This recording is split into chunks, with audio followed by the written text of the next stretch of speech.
Hey guys, Ila here, and this time we are in Panzerwagen in Fisherman's Bay. I have a pretty strange ammo loadout, I know. I'm just experimenting with Panzerwagen, and it's actually quite fun to carry many high explosives in it, and it's also quite effective. Anyway, that's not what I wanted to talk about. I wanted to talk to you about being a responsible light tank, and we will use this battle as an example of that. So I noticed that there are so many irresponsible light tank players around who take lights, but they have no idea what tank they are playing and what they are supposed to do. I believe there are three responsibilities of a light tank. First, the light tank must deal damage. It's not should, it's not can, it's must, even as a bottom tier. There are so many paper targets around, you'll be surprised. Second of all, it's assistance, of course, because, well, that's what light tank is intended to do. And the third one is the most important one. Just try to guess what it is. I'll give you like 2 more seconds. Well, the last one and the most important one is to counter enemy light tanks. That's the most important thing that light tank must do. Because, you know, in terms of damaging, you have mediums, you have tank destroyers, you have guns in the team. In terms of assistance, well, yeah, of course.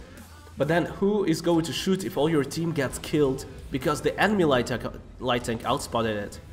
Just if you recall any battle in some Praharovka or Malinovka where one team had a living light and the light in the other team died, you know very well that the team without lights just dies very quickly. Because there is no other tank that can counter lights.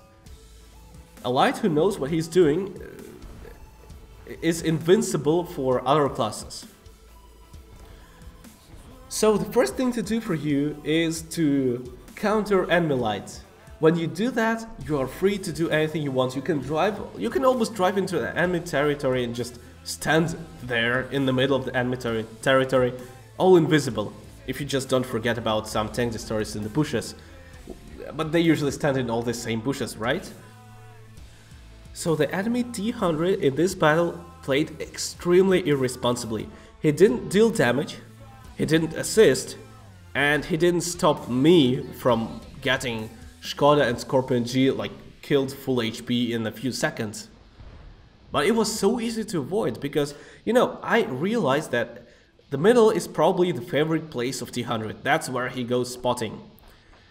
And that's where he went in the beginning of this battle, because he always goes there. It's fine, we all have our favorite positions on the maps.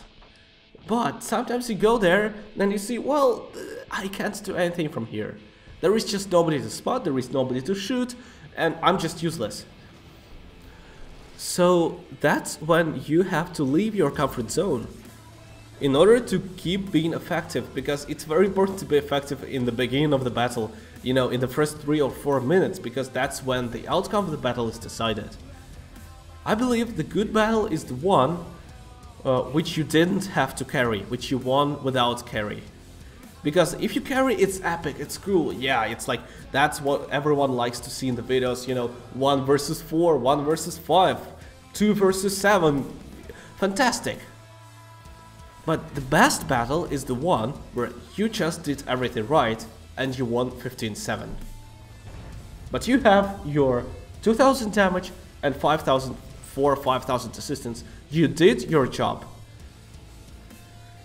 I believe that a single light tank can play a bigger role on the battlefield than a single medium or a single heavy or a single tank destroyer because, well, I can be a bit subjective here, okay, but it can play a significant role because one light can get all the team spotted and killed, because if it uses camo, if it uses correct positions, if it cooperates with the team correctly, and it doesn't mean that the light tank just says everyone, go there and I will spot for you. No, light tank can also adjust to the positions of his own team. So if the light does all of this, it can get the whole enemy team killed, alone.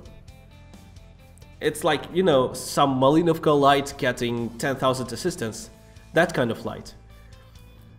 At the same time, there is the opposite example right in this battle, the enemy T-100, who lost all the time, he lost all the opportunities, he wasn't doing much, and It's only because of him that I got such a score.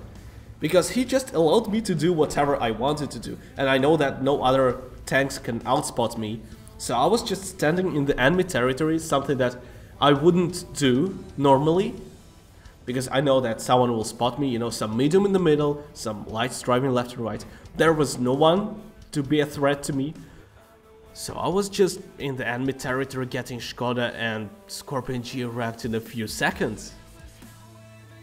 And that's only because of the enemy T100. So the light tank can be a blessing, or a light tank can be a curse, because there is nothing worse than a bad light tank in the team, I believe. Because then your team is just all blind, and the other team, everything depends then on the other team, and you know, it's not nice to depend on enemy. It just means that if the enemy wants to get you wrecked, if the enemy knows how to get you wrecked, you will be killed no matter what you do. And again, the colors, the stats, nothing matters if one team sees the enemies and the other team doesn't see the enemies. So be active, be effective. And the minimap has all the clues. Always look at the minimap, look for openings, look for opportunities. And, well, I just wish your team to have good light tanks, and, you know, it's always nice to have good light in the team. Thank you for watching, guys, and see you in the next videos.